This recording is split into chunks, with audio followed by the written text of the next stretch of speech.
Gracias. Buenos días, casi buenas tardes ya. Presentamos ahora como último acto de este Congreso del Espacio, después de esta magnífica mesa que hemos tenido ocasión de escuchar, la Agenda Sectorial del Espacio. La Agenda Sectorial del Espacio es la octava agenda sectorial que se realiza en los últimos 2 años.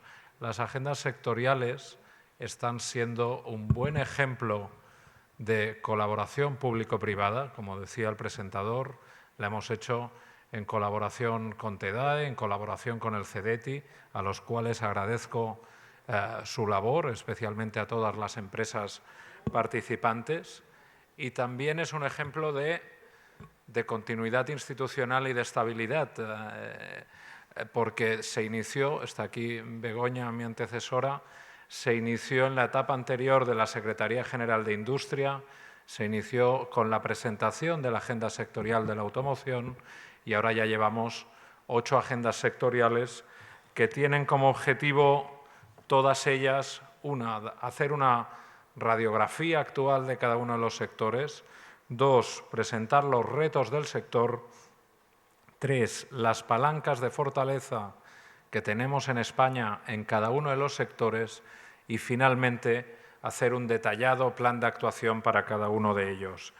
En el caso del espacio, pues el sector, yo creo que la mesa anterior un poco lo reflejaba, es sobre todo importante en 2 aspectos, por los efectos inducidos que tiene sobre la economía y la sociedad y por su factor de tecnología habilitante para muchas otras actividades.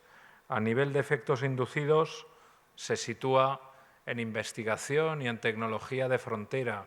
Por tanto, tiene una alta externalidad positiva hacia la economía, hacia la sociedad, que va llegando no solo en el momento en que se invierte, sino que esa difusión, esa externalidad positiva, se extiende a largo plazo. Tecnología habilitante para otros sectores y actividades, lo hablaban también anteriormente, todo el ámbito de digitalización, la economía del dato, ahí el espacio, la industria al entorno del satélite es básica para la logística en una economía global, para la defensa y la seguridad. Hablaban también desde los aspectos más de industria de defensa, de seguridad, de capacidades militares, pero también de unidades como la Unidad Militar de Emergencias, que necesita tener esa información y datos en cada una de sus intervenciones. Y también en aspectos como el cambio climático, donde la necesidad de datos y de actualización de datos es absolutamente continua y perentoria. Y eso, a su vez, y enlazando con lo que se hablaba, nos va creando cada vez ese sector del espacio como servicio para el resto de la economía y para el resto de la sociedad. Los datos del sector no me extenderé mucho, pero sí que me gustaría dar algunas referencias. Invierte en I+D, obviamente, eso es una obviedad, que es un sector altamente intensivo en I+D, invierte el 11% de su facturación. Un sector altamente competitivo a nivel internacional, exporta el 83% del total de su facturación. Y, finalmente, aunque es un sector que podríamos calificar de pequeño, sí que con la afirmación que se hacía antes del espacio no va despacio, pues siguiendo la broma, hay una cosa muy seria, y es que entre 2016 y 2018 el sector del espacio en España se ha duplicado, llegando actualmente a más de 800 millones de euros de facturación. Por tanto, gran ritmo de crecimiento y también un amplio abanico de iniciativas y de empresas. De iniciativas y de empresas en el ámbito público, empresas como Hispasat, Hisdesat, nos acompaña la nueva presidenta de Hispasat aquí con nosotros, empresas privadas de primer nivel mundial como GMV, Thales Alenia Space, las cuales he tenido ocasión de visitar en los últimos meses y es una auténtica maravilla poder ver lo que se está diseñando y produciendo desde aquí en Tres Cantos, y también nuevos entrantes que veremos y que se hablaba también a raíz de la última pregunta de la mesa anterior. Nuevos entrantes, el ámbito de New Space y todo el desarrollo que va a suponer, donde van a entrar empresas que quizás hace pocos años era impensable que por su tamaño, dimensión, pudieran entrar en un sector tan intensivo en I+D y en conocimiento como es el espacio. Y finalmente tenemos también centros tecnológicos, universidades de primer nivel, y el INTA es el mejor ejemplo que podemos poner. Ante estas capacidades también, y esa duplicación que hablábamos del tamaño de facturación del sector, indicar un tema importante. Hemos pasado de ser proveedor hace 2 décadas o hace una década, de tener capacidades puntuales, a ser actualmente capaces de integrar sistemas completos de un satélite, y las empresas que mencionaba anteriormente son una gran referencia a nivel europeo y a nivel mundial. Simplemente unas pinceladas del sector que quería destacar. A continuación, Jaime, cuando haga la presentación de la agenda, seguro que les hará una radiografía mucho más exhausta del mismo. Y finalmente quería hablar de iniciativas públicas, de la Administración. Se ha hecho alguna referencia también en la mesa anterior. Pues bien, el primer ejemplo que hay continuo durante los años, la política de participación del Gobierno de España en la Agencia Europea del Espacio, con una participación anual que estaba en torno a los 200 millones de euros y que pasará a ser de 700 millones de euros. Por tanto, incrementando ese compromiso de participación en la Agencia Europea del Espacio, con proyectos tan destacados como comentaban antes, donde está España liderando la misión en la cual ha participado el recientemente galardonado con el Nobel de Física de 2019.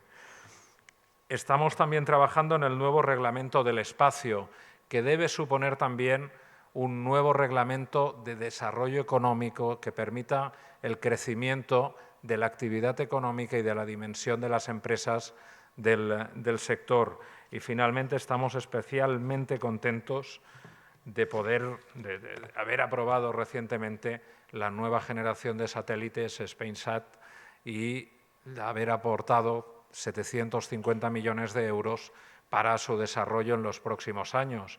El desarrollo que irá a cargo de Hisdesat, pero que tendrá un amplio impacto en toda la industria española, un impacto mucho mayor que tuvieron las generaciones anteriores. Y casi acabando, se ha hecho referencia antes un poco a la estructura administrativa, la coordinación interministerial, y es importante destacarla. Es importante destacar, hablaba del reglamento del espacio, pero más allá de los elementos normativos, comentar que la coordinación interministerial, la acción de gobierno, sucede aquí que como en el ámbito de defensa no estamos en un ámbito sectorial estanco, cerrado, sino que estamos en un ámbito de los que podríamos llamar de Estado. La coordinación, por ejemplo, en el grupo de coordinación, lo voy a leer para decirlo exactamente, el grupo de coordinación de la participación española en los programas europeos de navegación por satélite, que está activo desde el año 2013, es un gran ejemplo, dado que, por ejemplo, en 2018 conseguimos que todo el sistema de control de Galileo, el GSMC, viniera desde Reino Unido y la Agencia Espacial Europea y la Comisión Europea seleccionaran a España para ese cometido, y actualmente ya está el centro en el campus de La Marañosa con el apoyo y las capacidades del INTA. Por tanto, y de empresas españolas de referencia, como decía, como GMV, que es una de las principales contratistas del programa Galileo. Por tanto, son muchos los retos, pero también son muchas las capacidades que se han ido desarrollando en los últimos años. Y se han ido desarrollando, y ahí el general Salom hablaba antes del esfuerzo, del largo plazo, y ahí la sociedad de la información no nos ayuda en nada, la inmediatez de Twitter, de las redes sociales, etcétera, nos está contagiando a todos los aspectos de la vida, incluso a veces a las decisiones, pero ahí el esfuerzo a largo plazo, el trabajo realizado por administraciones, por empresas y que sin duda debemos hacer un esfuerzo mayor o aún mayor por transmitirlo, y creo que esta agenda puede servir para ello, debe llevarnos a todavía un desarrollo mayor del sector en España. Sin más, gracias a CEDETI, gracias a TEDAE, dentro del ámbito de agendas sectoriales, de las 8 que se han presentado, y sumo la perspectiva de defensa que presentamos en FEINDEF, 3 son ámbito TEDAE, creo que ya no nos queda ninguno. Presentamos aeronáutica, perspectivas de defensa y hoy presentamos espacio. Eso es muestra de la importancia del sector y de la prioridad que se le da desde el Gobierno y los diferentes ministerios. Gracias también por la colaboración y siempre el impulso de las agendas. Y finalmente, una recomendación, y esto la organización me ha prohibido decir que habrá al final, pero ahora Jaime presentará la agenda, posteriormente el ministro de Ciencia nos acompañará y finalmente les recomiendo que se queden, les recomiendo encarecidamente que se queden porque habrá una gran sorpresa de primer nivel mundial para concluir este exitoso primer Congreso del Espacio y desde mañana mismo trabajaremos ya por el segundo. Gracias.